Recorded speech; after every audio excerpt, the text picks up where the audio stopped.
ជំរាបសួរលោកគ្រូខ្ញុំបាទឈ្មោះហ៊ុនជីវ៉ាថ្ងៃនេះខ្ញុំមកធ្វើការ present តាក់ទងទៅនឹង topic របស់យើងគឺ website render mode ដែលមាន CSR SSG ក៏ដូចជា ASO ហើយប្រធានបទរបស់យើងគឺរបៀបបង្ហាញគេហទំព័រ website rendering mode ដែលមាន CSR SSG និង ASO ទី1សំណួរតើ client side rendering ឬក៏ហៅកាត់ថា CSR ហើយនឹង static site generation ដែលហៅកាត់ថា ASG និង server side rendering ហៅកាត់ថា SSO គឺជាអ្វី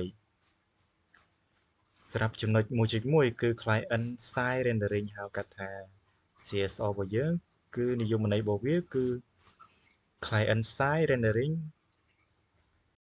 គឺជាវិធីសាស្ត្រដែល browser របស់យើងទទួលបានឯកសារ HTML ដំបូងដែលមានខ្លឹមសារតិចតួចហើយ JavaScript នឹងដំណើរការដើម្បីទាញទិន្នន័យនិងបង្ហាញមាតិកានៅលើ browser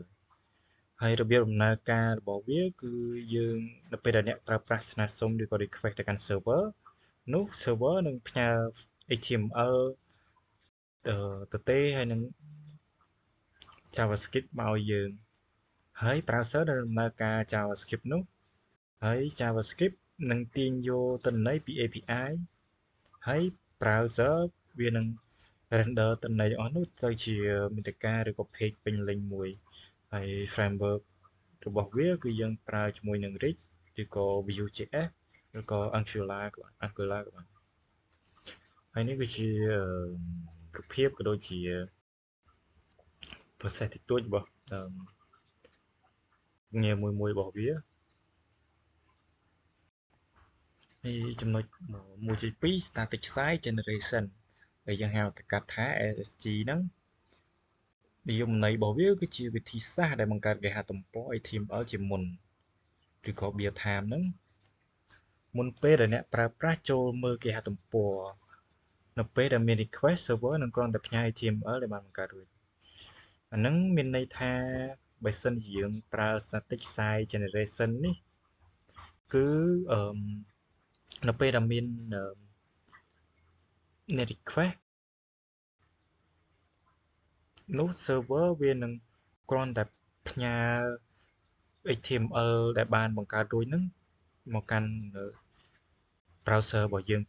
តែម្ដងហើយរបៀបដំណើរការវាគឺជាយើងការ build website ហើយ build static HTML ឬក៏រក្សាទុកលើ server ឬក៏ CDN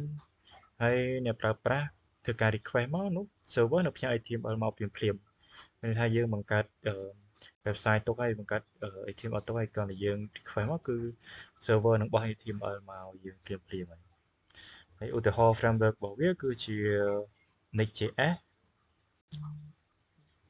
Gatsby ហើយ Hogo ឬមកក៏ Jekyll ហើយចំណុច 1.3 វិញគឺ server side rendering ដែលយើងហៅកាត់ថា ASO និយមន័យរបស់វាគឺជាវិធីសាស្ត្រដែល server បង្កើត HTML នៅពេលមាន request ពីអ្នកប្រើប្រាស់ហើយផ្ញើ HTML ដែលមានទិន្នន័យពេញលេញនោះទៅកាន់ browser និយាយជារួមទៅនិយមន័យរបស់វាគឺចង់បានន័យថានៅពេលដែលមានអ្នក request ឬក៏ user ក៏ request មកនោះ server គឺនឹងបង្កើត HTML ថ្មីមួយទៅពេលដែលមានអ្នក request ហើយ server នឹងផ្ញើ HTML នោះទៅកាន់ browser ហើយ browser ជាអ្នកបង្ហាញទិន្នន័យនោះទៅឲ្យ user មើលវិញអញ្ចឹងមានន័យថាពេល request វាបង្កើតចំណែកនេះវិញគឺវាបង្កើតស្រាប់ហើយពេល request គឺគ្រាន់តែបង្ហាញមកស្រាប់ទេហើយដំណើរការរបស់វាគឺនេះ browser request ផ្ញើ request ទៅមាន user request ពី browser ទៅហើយ server នឹងទាញយកទិន្នន័យពី dashboard dashboard database ឬ API ហ្នឹងហើយ server គឺ render HTML បង្កើត HTML មកហើយផ្ញើ HTML ទៅកាន់ browser វិញហើយ browser នឹងធ្វើការបង្កើតមាតិកាភ្លាមឧទាហរណ៍ framework Next.js Node.js ឬក៏ Remake ហើយចូលមកកាន់ចំណុចទី2របស់យើងហេតុអ្វីបានជាយើងត្រូវប្រើ CSO SSG និង SSO នឹងហេតុអ្វីបានយើងត្រូវការប្រើប្រាស់វាហ្នឹង CSO ពីព្រោះអីដល់ពេលយើងត្រូវការប្រើប្រាស់វាដើម្បីបង្កើត web application ដែលមានintegrative ខ្ពស់គឺយើងត្រូវការប្រើប្រាស់ CSO ហ្នឹងហើយមួយទៀតគឺវាល្អត្រង់ថាកាត់បន្ថយការផ្ទុកទំព័រឡើងវិញគឺកាត់បន្ថយ reload page ហ្នឹងឯងការ reload page របស់យើងនៅពេលដែលយើងបើក page នឹងយូរអញ្ចឹងការផ្ទុករបស់ server នឹងកើនឡើងហើយតែបើយើងប្រើ CSO ហ្នឹងគឺវានឹងកាត់បន្ថយការ reload page នឹងបានច្រើនហើយមួយទៀតវាស័ក្តិសមសម្រាប់ dashboard និង single page application ឬក៏យើងហៅកាត់ថា SPA ហ្នឹងហើយបន្ទុក server របស់វាគឺតិចជាង SSO មានន័យថាគឺវាអត់សូវមាន server អត់សូវផ្ទុកច្រើនទៅនៃមេច្រើនទេឧទាហរណ៍ដូចជា Gmail Facebook Trello ឬក៏ Discord Web ជាដើមហើយទី2នេះហេតុអ្វីបានជាយើងប្រើ SSG យើងប្រើវាពីព្រោះល្បឿនទំហំផ្ទុកវាគឺលឿនបំផុតមានន័យថាគឺយើងបើក page មកគឺវានឹង load មកភ្លាមមកវាលឿនជាងSSO វាលឿនជាងនេះSS CSO ហើយទីមួយទៀតវាមានសុវត្ថិភាពខ្ពស់គឺ security របស់វាខ្ពស់ហើយ SEO វាក៏ល្អហើយយើងអាចប្រើប្រាស់ CDN ដើម្បីចែកចាយមាតិកាបានលឿនហើយនឹង server របស់វាមិនចាំបាច់ render រាល់ពេល request គឺវាអត់ចាំបាច់ render នៅពេល request ទេគឺពេលយើង request មកគឺវាបោះឲ្យមកស្រាប់ៗឧទាហរណ៍ជា blog ដូចជា portfolio ដូចជា documentation ដូចជា landing ឬក៏ company website នេះគឺយើងអាចប្រើប្រាស់ទៅកាន់ SSG នេះបានហើយចំណុចទី3នេះហេតុអ្វីបានយើងត្រូវការប្រើប្រាស់ SSO ទី1គឺ SEO វាគឺល្អជាង CSO ហើយមួយវិញទៀតការអាប់ដេតតនnews data របស់វាគឺពេលយើង request មកគឺវា news data មានន័យវាកាប់ update data មកឲ្យយើងរកពេលដែលយើង request ហ្នឹងគឺវា update data ថ្មីមកហើយអ្នកប្រើប្រាស់អាចឃើញមាតិកាបានលឿនអាចឃើញ website របស់យើងបានលឿន page load មកលឿនហើយមួយទៀតស័ក្តិសមសម្រាប់គេហទំព័រដែលមានទិន្នន័យផ្លាស់ប្ដូរញឹកញាប់វាស័ក្តិសមសម្រាប់ដូចជា website ព័ត៌មានឬក៏ e-commerce ឬក៏ travel អីជាដើមហ្នឹងដូចជាឧទាហរណ៍ដូចជា e-commerce news website ឬក៏ booking system ឬក៏ social media feed អីហ្នឹងគឺវានឹងធ្វើការ refresh មកព័ត៌មានថ្មីមកឲ្យយើងបានលឿន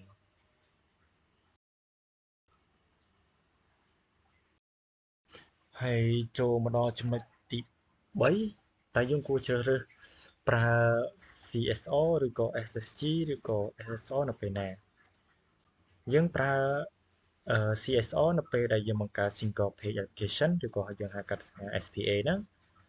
ហើយយើងបង្កើត dashboard ឬក៏យើងបង្កើតទៅលើ admin control admin channel ចង់ admin control ហើយ chart application ឬក៏ទិន្នន័យមិនចាំបាច់ SEO មានការអាប់ដេតទិន្នន័យជាបន្តបន្ទាប់អញ្ចឹងយើងគួរតែប្រើប្រាស់ទៅលើ CSO នេះហើយពេលដែលយើងមានការអាប់ដេតយើងប្រើប្រាស់ website ដែលមានការអាប់ដេតទិន្នន័យបន្តបន្ទាប់អញ្ចឹងយើងគួរតែប្រើប្រាស់ទៅលើ CSO នេះហើយគឺវាល្អឧទាហរណ៍ដូចជា Google Docs ឬក៏ Facebook ឬក៏ Gmail អីហ្នឹងយើងគួរតែចាំបាច់ប្រើទៅលើ CSO គឺវាល្អសម្រាប់ប្រភេទ single page application ហើយសម្រាប់ SSG គឺយើងប្រើប្រាស់វានៅពេលដែលមាតិកាមិនផ្លាស់ប្ដូរញឹកញាប់ឧទាហរណ៍ថាយើងចង់ធ្វើ profile company មួយឬមួយអីចឹងយើងគួរតែប្រើប្រាស់ SSG ហ្នឹងព្រោះយើងអត់ចាំបាច់ផ្លាស់ប្ដូរមាតិកាច្រើនទេហើយដូចជា blog ដូចជា portfolio ដូចជា documentation ឬក៏ landing page ហើយនឹង company profile នេះគឺយើងអាចប្រើប្រាស់ SSG នេះបានគឺវាល្អសម្រាប់ប្រើប្រាស់ទាំងអស់ហ្នឹងឧទាហរណ៍ដូចជា blog ផ្ទាល់ខ្លួន documentation website ឬក៏ product landing page គឺយើងអាចប្រើប្រាស់ SSG បានហើយយើងប្រើ SSO នៅពេលណាសម្រាប់ SSO គឺយើងប្រើនៅពេលដែលមានតម្រូវការ SEO ខ្ពស់គឺយើងប្រើប្រាស់ទៅលើ SSO ហើយទីមួយទៀតទិន្នន័យផ្លាស់ប្ដូរញឹកញាប់នៅពេលដែលយើងត្រូវការទិន្នន័យ request ញឹកញាប់ឬក៏ទិន្នន័យ change ញឹកញាប់អញ្ចឹងយើងគួរតែប្រើប្រាស់ SSO ឧទាហរណ៍ដូចជា website e-commerce នេះគឺយើងក៏ recommend ឲ្យប្រើប្រាស់ SSO ដែរ website ព័ត៌មាន travel booking ឬក៏ real GK website គឺយើងគួរតែប្រើប្រាស់ទៅលើនេះដូចជាឧទាហរណ៍ website Amazon website online news hotel reservation គឺយើងគួរតែប្រើប្រាស់ទៅលើ SSO នេះហើយចូលមកដល់ចំណុចមួយទៀតគឺតារាងប្រៀបធៀប CSO SSG និង SSO ដែលលក្ខណៈសម្បត្តិរបស់វាដូចជា render នៅពេលណាចំណុច render នៅពេលណា render នៅណាឬក៏ល្បឿនផ្ទុកទំហំល្បឿនផ្ទុករបស់វា SEO ទិន្នន័យ update ហើយ server load ហើយស័ក្តិសមប្រើសម្រាប់ website គេខ្លះហើយនេះគឺជាមាន3ហ្នឹងគឺ CSO SSG និង ASO ដែល render browser build time ក៏ដូចជា server ជាការ render របស់វា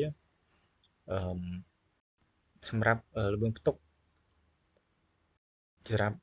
CSO នេះគឺយឺតគឺល្បឿនផ្ទុករបស់វាគឺយឺតហើយសម្រាប់ SSG នេះគឺលឿនបំផុតហើយសម្រាប់ SSO គឺលឿនយើងគួរតែប្រើប្រាស់វាសម្រាប់ website ណាដែលយើង request ទិន្នន័យអីលឿនឬក៏ទិន្នន័យផ្ទុកច្រើននៃអញ្ចឹងuser request ច្រើន user ចូលប្រើប្រាស់រាប់ពាន់រាប់ម៉ឺននាក់យើងគួរតែប្រើប្រាស់ SSO នេះល្អហើយ SSG កាន់តែល្អទៀតហើយសម្រាប់ SEO គឺល្បឿនគឺវាខ្សោយហើយល្អ SSG នេះគឺ SEO វាល្អហើយ SSO នេះក៏ល្អដែរសម្រាប់ទិន្នន័យ update នេះគឺ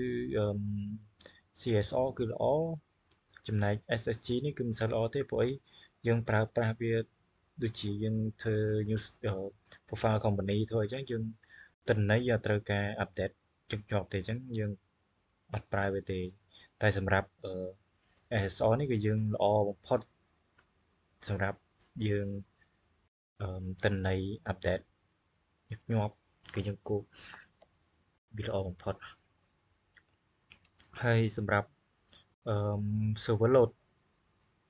load របស់CSO នេះគឺទាបនេះគឺទាបបំផុតចំណែក ASO នេះគឺខ្ពស់ហើយសម្រាប់ស័ក្តិសមសម្រាប់នេះដូចជា CSO នេះគឺយើងសម្រាប់ប្រើប្រាស់ទៅលើ dashboard ក៏ដូចជា single page application ដូចជា Facebook ដូចអីហ្នឹងគឺយើងប្រើប្រាស់ CSO នេះគឺត្រូវហើយសម្រាប់ SSG គឺយើងប្រើប្រាស់ដូចជា blog ដូចជា portfolio ឬក៏ company profile អីហ្នឹងគឺយើងប្រើប្រាស់ទៅលើ SSG គឺល្អហើយមួយនេះវិញគឺ ASO គឺ